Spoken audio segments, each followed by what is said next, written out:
എടപ്പാളിലെ petrol പമ്പിനടുത്തുള്ള സ്ഥലം വീണ്ടും കയ്യേറാൻ ശ്രമം.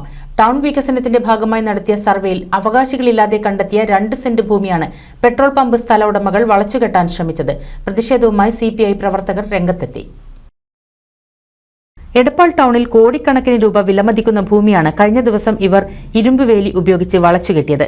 നേരത്തെ ഈ സ്ഥലം കയ്യേറാനുള്ള ശ്രമം നടത്തിയിരുന്നെങ്കിലും ചില സംഘടനകളുടെ നേതൃത്വത്തിൽ നിർമ്മാണ പ്രവർത്തനങ്ങൾ പൊളിച്ചുമാറ്റിയിരുന്നു. എടപ്പാൾ ടൗണിൽ പ്രകടനം നടത്തിയ പ്രവർത്തകർ കയ്യേറ്റം നടന്ന സ്ഥലത്ത് കൊടിനാട്ടി. എടപ്പാൾ ടൗണിലെ പുറമ്പോക്കിൽ നടന്നിട്ടുള്ള അനധികൃത നിർമ്മാണം നിർത്തിവെക്കണമെന്ന ആവശ്യം ഉയർത്തിപ്പിടിച്ചുള്ള കാര്യങ്ങൾ ഇവിടെ പ്രതിപാദിച്ചു കഴിഞ്ഞു.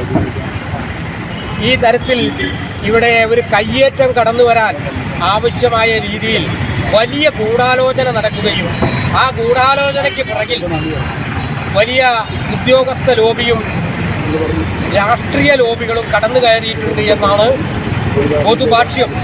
ഞങ്ങളും അങ്ങനെ തന്നെയാണ് മനസ്സിലാക്കുന്നത്. അത്തരത്തിൽ വഴിവിട്ട് ഒരു പൊതുസമൂഹത്തിനാകെ ഉപകരിക്കേണ്ട പൊതുകാര്യങ്ങളിൽ ഇടപെടേണ്ട ആളുകളുടെ ഉത്തരവാദിത്വം ആർക്കു മുമ്പിലും പണയം വെക്കരുത് എന്നാണ് അഭ്യർത്ഥിക്കുവാനുള്ളത്.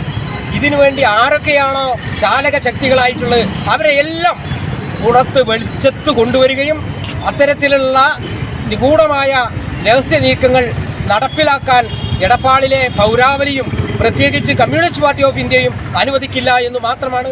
CPI പ്രവർത്തകർ നൽകിയ പരാതിയെ തുടർന്ന് നിർമ്മാണ പ്രവർത്തനങ്ങൾ നിർത്തിവെക്കാൻ പമ്പുടമകൾക്ക് റവന്യൂ ഉദ്യോഗസ്ഥർ നിർദ്ദേശം നൽകി.